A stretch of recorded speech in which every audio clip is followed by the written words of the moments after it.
नमस्कार, मेरा नाम आलोक है। आप लाइव स्टीज देख रहे हैं। इस वीडियो में हम आज बात करेंगे, चर्चा करेंगे पवन सिंह की। सुपरस्टार पवन सिंह जो कि चुनाव लड़ने आए, काफ़ी देर कर दी बीजेपी ने उन्हें निष्कासित करने में। हमारे साथ शिवपूजन झा जी हैं, बिहार के वरिष्ठ पत्रकार हैं, संपादक रहे कई चैनलों में। सर, कई सारे मुद्दों पर चर्चा करेंगे। सारण पर भी हम चर्चा करेंगे। सारण में जो गोलीबारी हुई उसका क्या असर देखने को मिलेगा, क्योंकि 2 चरणों के मतदान बाकी हैं। पहले हम पवन सिंह पर बात करते हैं। पवन सिंह बीजेपी में शामिल होते हैं, उन्हें सीट मिलती भी है, लेकिन पश्चिम बंगाल में। फिर वहाँ एस आलूवालिया को टिकट दिया जाता है। पवन सिंह टिकट लौटा देते हैं आसनसोल से। पवन सिंह ने जब नॉमिनेशन कर दिया, इतने दिन प्रचार कर लिया, आखिर बीजेपी ने इतनी देर क्यों कर दी? क्या मंशा है बीजेपी की? अभी आपने तेजस्वी यादव का आज का बयान सुना होगा कि देर रात प्रधानमंत्री मुलाकात करते हैं, चंद लोगों से साफ इंस्ट्रक्शंस दिए जाते हैं।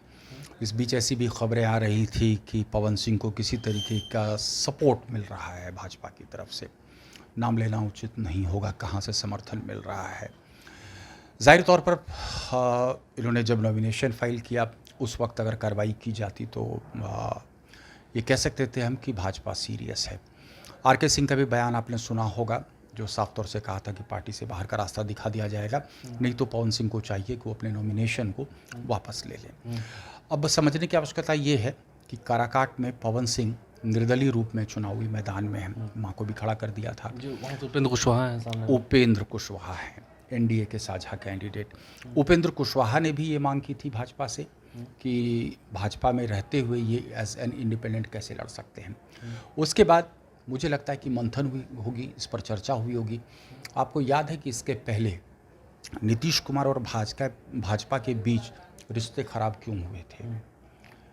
Bihar first, Bihari first movement एक चला, विजन चला, चिराग पासवान ने अपने कैंडिडेट्स उन तमाम जगहों पर उतारे जहां पर जदयू के कैंडिडेट्स थे। उसका खामियाजा जदयू को भुगतना पड़ा।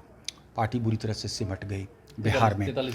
ये डर सता रहा था उपेंद्र कुशवाहा को भी कि अगर पवन इस तरीके से मैदान में रहते हैं और कोई टेसिट अंडरस्टैंडिंग है, कोई क्लैंडस्टाइन अंडरस्टैंडिंग अगर है भाजपा के कुछ नेताओं के साथ, तो बहुत डैमेजिंग हो सकता है।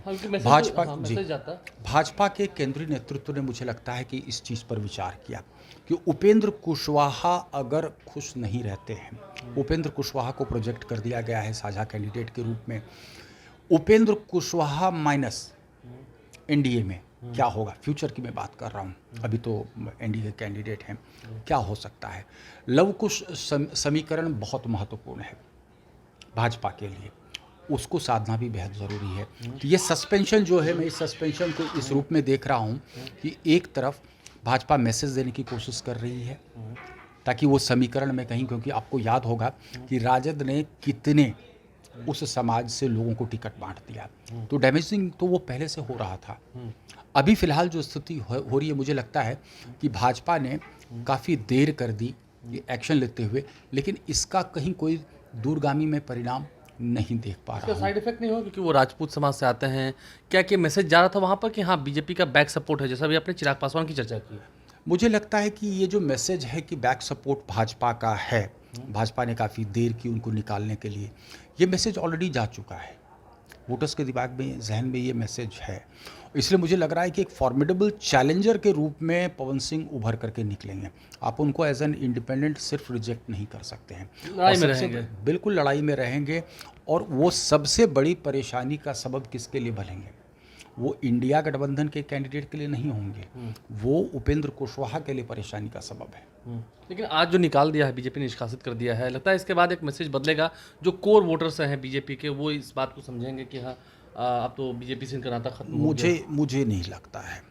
तभी मैं बार बार कह रहा हूँ कि काफ़ी देर हो चुकी है इसमें। उपेंद्र कुशवाहा भी इस चीज़ को समझ रहे थे, तभी उपेंद्र कुशवाहा लगातार गुहार लगा रहे थे भाजपा के केंद्रीय नेतृत्व से कि इनके खिलाफ कार्रवाई होनी चाहिए। कार्रवाई अब हुई है। चुनाव कितना दिन रह गया? 10 दिन बाकी है बस, मात्र 10 दिन रह गया है। बहुत ज़्यादा फर्क नहीं पड़ेगा, कुछ हो सकता है फर्क पड़े इसका। कम से कम भाजपा चाहती थी कि वो बेदाग रहे इस पूरे मामले में, और इसीलिए यह कार्रवाई हुई है। मैं इसको कहूँगा खानापूर्ति हुई है। खानापूर्ति हुई है। एक बात हम ये भी करते हैं, जब चर्चा शुरुआत हुई है, कल जो सारण में गोलीकांड हुई, कहा जा रहा है कि एक व्यक्ति की मौत हुई है। हाँ, ये तो पक्की खबर है कि एक 26 वर्षीय युवक की मौत हुई है, 2 लोग बुरी तरह जख्मी हैं। लगता है कि अब आने वाले जो 2 चरणों के मतदान हैं, क्योंकि यादव पे गोली चली है, हम सीधा कर रहे हैं यादव समाज की बात कर रहे हैं, क्योंकि यादव समाज भी एक प्रभुत्व समाज है, जातीय जनगणना के बाद वो उभर का है। लगता है कि तेजस्वी यादव को इससे एक मैसेज देने में क्लैरिटी होगी कि हाँ देखिए कैसे टारगेट किया जा रहा है। बिल्कुल, मैं आपकी बात से पूरी तरह से इत्तेफाक रखता हूँ। चलिए हम चीज़ों को समझते हैं, थोड़ा सा स्पष्ट करने की कोशिश करता हूँ आपके दर्शकों के लिए। देखिए, ये सारण की जो सीट रही है, इसको कहा जाता था कि लालू प्रसाद यादव की या राजद का गढ़ रहा है, जिसको हम कहते हैं अंग्रेज़ी में पॉकेट बरो। ये पॉकेट बरो था। इस पॉकेट बरो में सेंध किसने लगाई? राजीव प्रताप रूडी ने। इसके पहले भी आपको याद होगा वो वाक़या लालू प्रसाद यादव के वक्त में, जबकि रूडी जीत करके आ गए थे। उस वक्त भी ज़बरदस्त यहाँ पर वायलेंस की खबरें हुई थी। रबड़ी देवी को भी हराया है उसने। तो एक पिच्ड बैटल था। एक सिंपैथी वोट की भी बात कही जा रही है कि रोहिणी आचार्य के लिए एक सिंपैथी वोट होगा। लालू प्रसाद यादव वहीं पर नहीं रुकते हैं। आप देखिए कि ऐसी स्थिति में जहां लालू प्रसाद यादव अपनी बड़ी बेटी के लिए कैंपेन करने के लिए नहीं गए, लेकिन वो रोहिणी आचार्य के लिए कैंपेन करने के लिए बाकायदा सारण में यानी कि छपरा में वो कैंप कर गए। ये एक महत्वपूर्ण बात है। यानी कि वो मान रहे हैं कि सारण की धरती बेहद महत्वपूर्ण है, सारण की सीट बेहद महत्वपूर्ण है। अब जब इतना फोर्स राजद या पूरा इंडिया ब्लॉक यहाँ पर झोंके हुआ है, वैसी स्थिति में रिजिड कंपार्टमेंटलाइजेशन होना बेहद ज़रूरी है।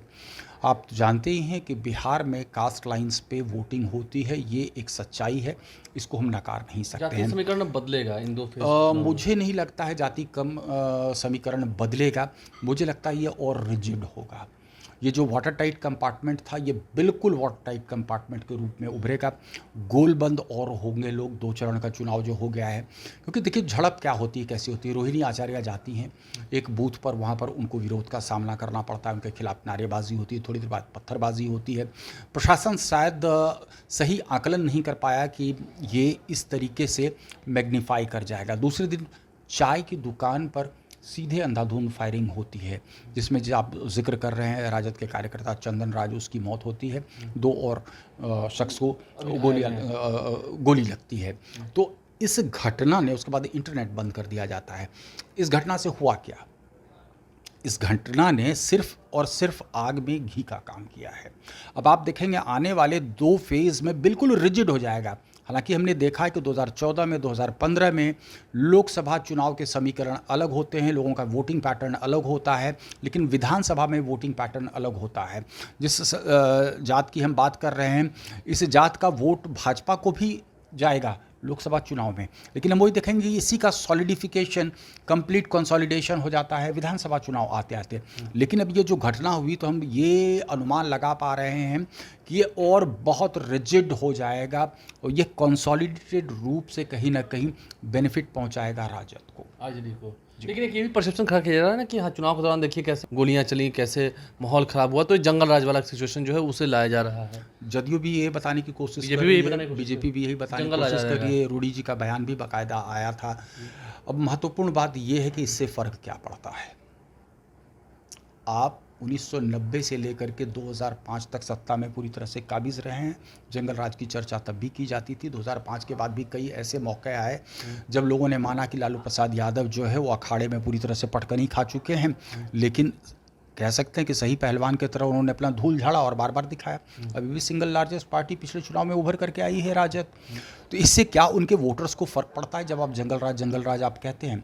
वोटिंग पैटर्न में क्या ये रिफ्लेक्ट होता है क्या कहीं? जब कास्ट लाइंस पर, रिजिड कास्ट लाइंस पर वोटिंग हो रही है, तो ये कहीं रिफ्लेक्ट करता है क्या? हमने आपसे जिक्र किया इस बात का कि कंसोलिडेशन होगा।